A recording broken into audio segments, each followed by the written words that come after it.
of those military training facilities in Afghanistan. However, he added that none of that money went to bin Laden himself. Of course, it was a joke. Osama wasn't the only one working with U.S. intelligence. Hijackers also had ties to federal agencies. Alleged terrorists Khalid al-Mihdhar and Nawaf al-Zahami lived with and rented from an FBI informant. The New York Times stated on October 6, 2002, the Federal Bureau of Investigation had a confidential informer who rented rooms in California to 2 of the September 11th hijackers. But the Bureau is resisting a request from the Congressional Committee investigating the attacks to interview the informer and his FBI handler. Several members of the FBI had their investigations into terrorism impeded and shut down, especially when they got close to bin Laden. John O'Neill was the FBI counter-terror chief responsible for the investigation into Osama bin Laden. On August 22, 2001, after claims of repeated obstruction of his investigations into Saudi funding, O'Neill left the FBI. This document is marked secret and WF, which means it walked its way out of the Washington Bureau of the FBI. It indicates that before the attack of September 11th, agents had wanted to question 2 members of a very powerful family for their connections to a suspected terrorist organization, Omar and Abdullah bin Laden. But the agents weren't allowed to. O'Neill went on to take a new post as head of World Trade Center security. He would move into his office days before 9/11 and be killed during the attacks. Yeah. I have 4 children. I've lost friends that John, my friend from the FBI was killed. I lost people too. We lost a lot of family members. What did John O'Neill do before he worked in the World Trade Center? John was the head of the FBI. He was tracking down Osama. He was tracking down Osama. Because the government didn't listen to him. The government didn't listen to him. The FBI, hold on, we want to call a car to car? The FBI fucked up. They knew about the flight training. Yes. That was a fuck up for having these people in our country. We all agree on something. And the important thing is you have to understand, I feel what you feel. I've lost friends there. I feel what you feel. That was our World Trade Center. That was our people that fucking died that day. At a time when bin Laden was the most wanted man in the world, why would intelligence agencies stop their own investigations, especially as they were closing in on him? Robert Wright and others within the FBI also had their investigations into terrorism stopped prior to 9/11. Since August of 1999, I've been working to legally expose the very real and foreseeable Middle Eastern terrorist threats to American citizens at home and abroad. From 1993 to 1999, I was assigned to the Chicago Division's Counterterrorism Task Force. The successful investigation, which was codenamed Vulgar Betrayal, V-U-L-G-A-R, Betrayal, led to the June 1998 seizure of $1.4 million of Middle Eastern terrorist funding. These funds were linked directly to Saudi businessman Yassin Qadi. On October 12, 2001, Yassin Qadi was designated by the United States government as a financial supporter of Osama bin Laden. Larry Klayman of Judicial Watch initially tried to help get Wright's story to the proper authorities. He wanted to come forward long before 9/11. We were taking those steps beginning last summer to do that. The FBI had 30 days to allow that to occur. They violated their own regulations. They covered it up. If you didn't hear me, I went specifically. I called the Attorney General's office just days after 9/11. I said, Dave Shippers and I represent a special agent of the FBI Chicago field office who has years of information about how the FBI did not do its job, did not in any way investigate in a meaningful way money laundering in the United States. You're now claiming you want to do this. I'd like to make them available to you, Attorney General Ashcroft. And I was met with a response by Michael Chertoff, head of the criminal division. We're tired of conspiracy theories. Michael Chertoff will later become the head of Homeland Security, the department set up to fight the war on terror after 9/11. Wright was also restricted from telling any specifics about their investigation. Robert Wright was then prevented from working on terror investigations.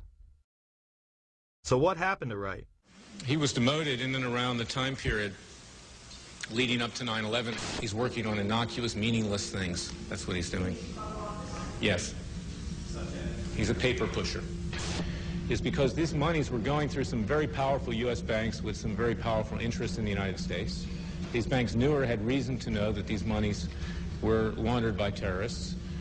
And there are very significant potential conflicts of interest in both the Clinton and Bush administration, and in particular this Bush administration, who is as tight with Saudi Arabia as you can get.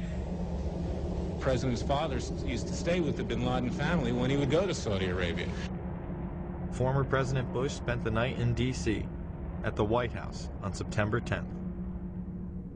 We've also learned at NBC that there was a President Bush in the White House during the morning of these events.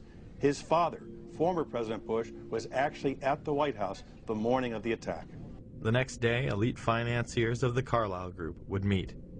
This global private equity investment firm would profiteer enormously from the wars in the Middle East. At the table were both Bush Sr. and Osama's brother, Shafiq bin Laden.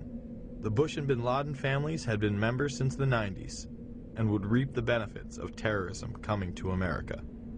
After 9/11, the company would become public.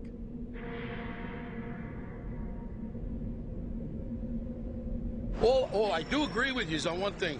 Fucking Bush and Clinton with their relationship with Saudi fucking Arabia. I agree with you. They're kissing their asses like that. That's bullshit. Because they're sucked up, and that family that took off, that's a fucking crime. The family Mr. Deedle is referring to is, of course, the bin Ladens. While all domestic flights were grounded, suspects closest to the supposed mastermind behind 9/11 were allowed to leave on chartered flights. Let's show you some video that was taken exclusively by News Channel 2 8 days after 9/11. That man there is Osama bin Laden's younger brother, Khalil, who had been here vacationing with other family members there on an estate that they owned in West Orange County.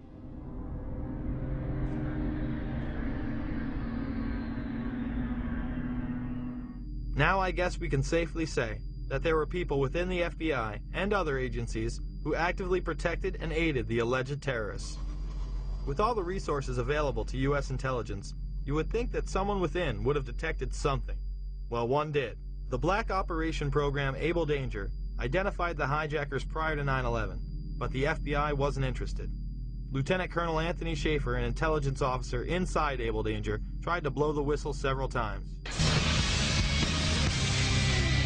Was the commission that investigated the 9/11 attacks told that lead hijacker Mohammed Atta had been identified and as al-Qaeda operative more than a year before terrorists struck? I'm told confidently by the person who did move the material over that the 9/11 commission received 2 briefcase-size containers of documents. I can tell you for a fact that would not be 1/20th of the information that Able Danger consisted of during the time we spent. Schaefer would also meet with Philip Zelikow, the executive director of the 9/11 Commission. What did Schaefer tell Zelikow? And I'm quoting how I remember saying it. We found, as part of the data run, we found 2 of the 3 cells which conducted the 9/11 attacks to include Atta. Schaefer says his unit linked Atta to al-Qaeda leaders, but would not provide any specifics. As to what he did with the information he had, we attempted to, first off, use it operationally. The lawyer said you can't do that. They're considered U.S. persons. Therefore, at that point in time, we made a determination as a team that we should move this information to the FBI. But he says beginning in September 2000, 3 meetings he set up with the FBI were each canceled by military lawyers. Despite all of this, the 9/11 Commission would deny it any significance and not include it in the report. Leaving a project targeting al-Qaeda as a global threat a year before we're attacked by al-Qaeda is equivalent to having an investigation of Pearl Harbor and leaving somehow out the Japanese. Schaefer and his team tried to stop the hijackers prior to 9/11, but were blocked. Later, the military would begin a smear campaign against them in order to discredit their findings. A Pennsylvania congressman says there's a smear campaign going on inside the Pentagon, and he wants the defense chief to get to the bottom of it. Republican Congressman Kurt Weldon says Pentagon officials are trying to ruin one of their own who's gone public about a top-secret military intel unit. Lieutenant Colonel Tony Schaefer, who was the first member of Able Danger to go public, has now been told in writing by the Defense Intelligence Agency that he can't speak to members of Congress or their staff without prior approval.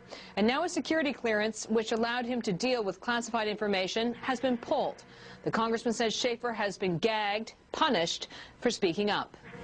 It's obvious to me this is a clear attempt to silence this guy, but now even more than to silence him, to ruin him as a person and a military officer.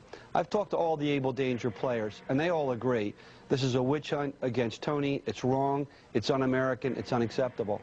Pentagon reportedly does not want the public to hear